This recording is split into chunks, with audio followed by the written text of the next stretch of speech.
Welcome to Lecture 4 of Biology 103.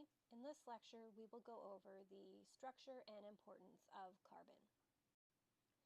Carbon is considered to be the key element of life.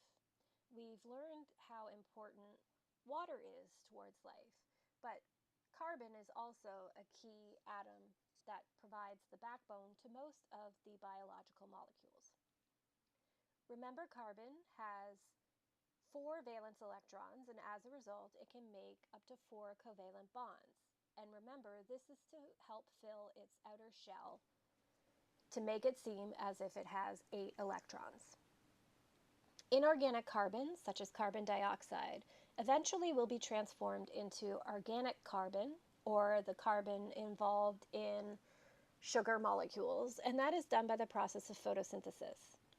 And organic chemistry, if you go on to take organic chem, would be the study of these carbon-based molecules and the reactions that can happen and occur with them. It was once thought that organic compounds could only be made by living systems, but this is not so. Miller and Urey did a pretty pivotal experiment where they demonstrated that the spontaneous formation of complex organic molecules can actually be simulated. So they made a primordial soup with all of your base elements, and they were able to show that these carbon and organic molecules could form spontaneously.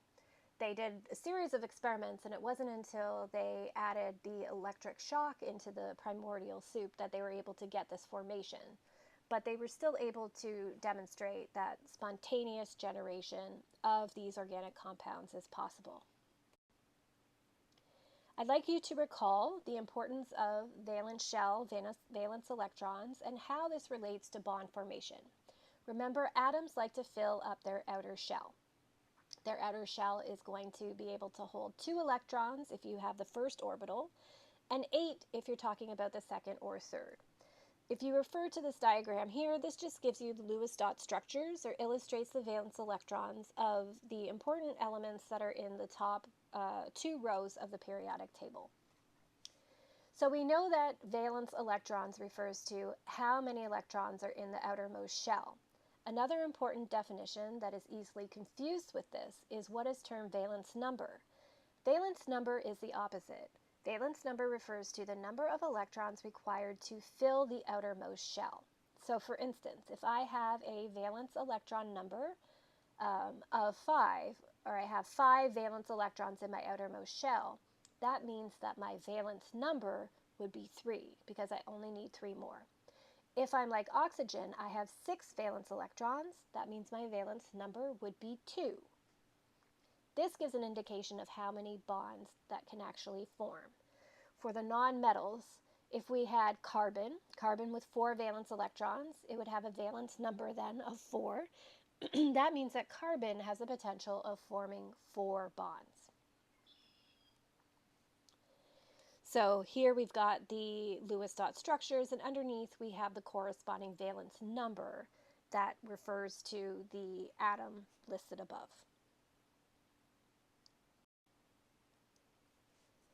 If we look at the diversity of carbon, carbon is a very diverse molecule.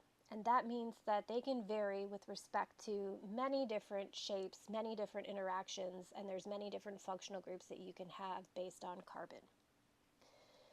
This image here is an example of a phospholipid. And don't worry, we get into the structure when we talk about biomolecules, but I want to illustrate how prevalent carbon is. Carbon, when we say carbon forms the backbone of most structures, you can see at the beginning of the molecule, we've got an amino group, an N group, and that's going to be attached to 2 carbons. So carbon is a predominant backbone in that part of the structure. If you take a look at the glycerol region, which is the carbons stacked on top of each other, we have 3 carbons that form the glycerol head. That is, once again, the backbone. Carbon provides the backbone for that structure. If we take a look at the remaining part of the structure, which would be equivalent to the fatty acid tails, we can see that carbon is the primary molecule there attached to the hydrogens. So what is also important to note is that when you have these bonds, these molecules exist in 3D space. So there's going to be rotation around these molecules. Whenever you see a single bond, you should remember that these bonds will allow for free, full 360-degree rotation, which means that if I have a carbon attached to another carbon, they're simply going to rotate around each other. If I have a double bond, though, that is going to provide some rigidity to that structure. So I'm not going to get free rotation. That rotation is going to be limited. And if I had a triple bond, for instance, that is going to limit the rotation around that molecule to the greatest extent. Carbon is such a diverse type of molecule that these carbon skeletons can vary in many ways. These skeletons can vary with respect to the length of their chain, so how many carbons comprise the skeleton backbone. They can vary with respect to branches. So within a carbon-carbon bond, I can have carbon attached to hydrogen. I could also have carbon attached to another carbon molecule. And this would create various types of branches within the molecule. I can have the presence of single bonds. I can also have the presence of double bonds and even triple bonds within the structure. And furthermore, I can have these chains and carbon skeletons be in the linear form, but they can also form rings provided there's enough carbons in the chain. So there's a wide variety of 3D conformations that these molecules can take. When you have a carbon skeleton that consists primarily of your carbon and hydrogen bonds, we call these hydrocarbons. Hydro meaning hydrogen, carbon obviously meaning carbon. But these carbon-hydrogen bonds are considered to be very high energy. Remember also that when you have a carbon-hydrogen bond, there's not enough electronegativity difference between carbon and hydrogen. So that means that those electrons are going to be shared. So we're going to have a covalent bond. And these electrons are going to be shared pretty equally between the carbon and hydrogen. So that means that it's going to be a non-polar covalent type bond. Remember that, highlight that, because that will become very, very important when we look at transport across the membrane and different properties of different substances. Let's take a look at our long-chain hydrocarbons. Long-chain hydrocarbons are very important for energy storage. Long-chain hydrocarbons are present in your fats and your oils. Because they have all of these non-polar bonds, the electronegativity between carbon and hydrogen is too similar to warrant unequal sharing, so those electrons are all going to be shared equally amongst those carbon-carbon bonds and amongst those carbon-hydrogen bonds. These molecules are considered to be hydrophobic. They are non-polar. They're not going to interact very well at all with water. They're water insoluble, so as a result, they would form droplets if you were to place them in an aqueous solution. And think about it. If I were to add olive oil to a beaker of water, that olive oil is not going to dissolve in water. Rather, it's going to sit on the top and it's not going to dissolve at all. Carbon can vary greatly with its structure and with the shape of the molecules that it can create. Carbon can create various types of isomers. Isomers are considered to be molecules that have the same chemical formula, but they have a different structure in space. How do you know you're dealing with an isomer? If you take a look at pentane and 2-methylbutane. To figure out if you're dealing with an isomer, you should first count up the different atoms and how many of those atoms you have in the molecule. So pentane has 5 carbons, and it also has 12 hydrogens. 2-methylbutane, take a moment to count the different carbons and how many hydrogens are present there. You should get the same number. So if I have the same number of carbons and the same number of hydrogens, I may be dealing with an isomer. Then you would have to take a look at what is different between those two structures. There's 3 different types of isomers that you need to be responsible for identifying. The first one is a structural isomer. This is when you have an isomer. Once again, you have the same number of carbons, hydrogens, nitrogens, oxygens, etc., but they will differ in their arrangement in space. So if you take a look at pentane and 2-methylbutane, you can see that pentane is a straight linear chain of carbon and hydrogen, whereas 2-methylbutane has a branch off the second carbon. That is a different structural arrangement. These two molecules would be considered structural isomers of each other. You can also have geometric isomers. Geometric isomers differ with their arrangement as well, but this arrangement difference will center around a double bond. These isomers can be considered either cis or trans. Cis meaning that the side chains are on the same side, whereas trans means the side chains are going to be on different sides. Finally, you can have enantiomers. Enantiomers are considered to be isomers, but they're not non-superimposable mirror images of each other. If you take a look at the last image on the bottom of the diagram, you can see that you have a central carbon in each of those molecules. You have a carboxyl group or CO2H on the top. You have a methyl group, CH3, coming out in front. You have NH2 to the right of the carbon, and you have an H group or hydrogen group coming from the left. So imagine you were to place a mirror right near that molecule. The reflection image would be such that the NH2 group would now be on the left-hand side. Carbon would still be in the middle. Nothing would change from the top and the bottom, so the CO2H is still going to be on the top, the CH3 is still going to be on the bottom. However, the hydrogen group is now going to be on the right side. These images are non-superimposable because you cannot take that mirror image, lift it off the page, and overlay it on top of the original. They are going to be different, and because they are different, they are going to have different properties. How do you know you're dealing with an enantiomer?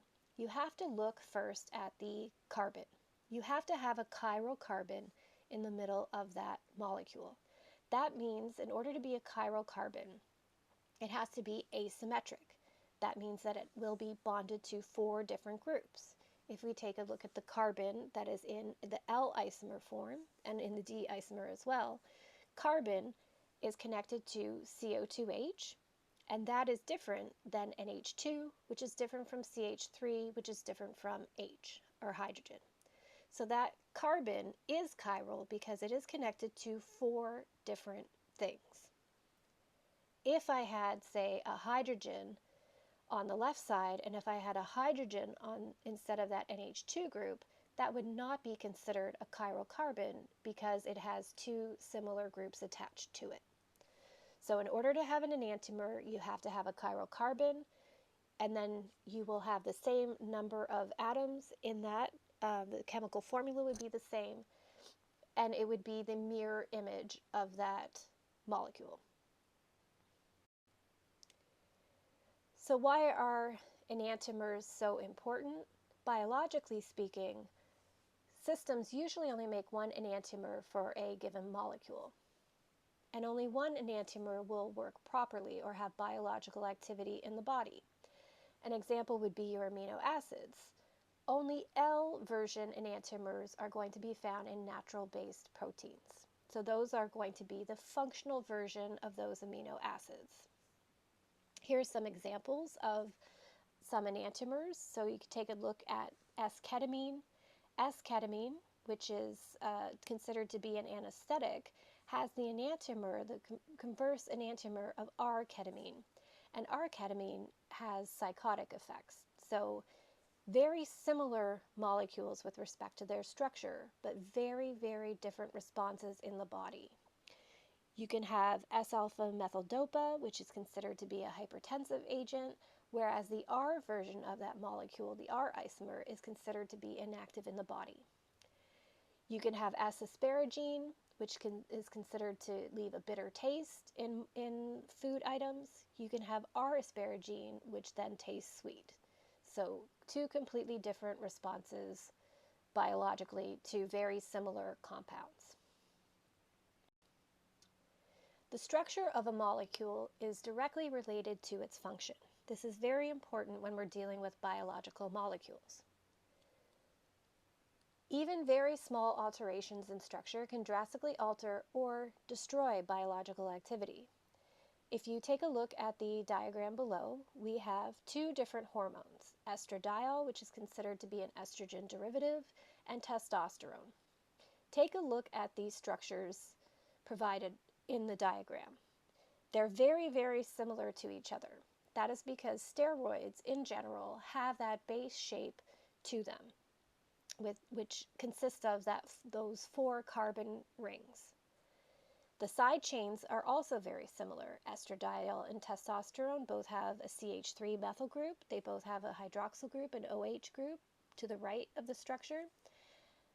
However, you can see that there is an oxygen bonded to the testosterone and an additional methyl group, whereas in the estradiol you simply have an OH group or a hydroxyl group. Also, the position of the double bonds in the first carbon ring will differ as well. So overall, not a lot of changes in the structural component, just a few small minor changes in the structure, but very, very different responses in the body. Estradiol will lead to the predominance of female-based characteristics, whereas testosterone would lead to the production of male characteristics.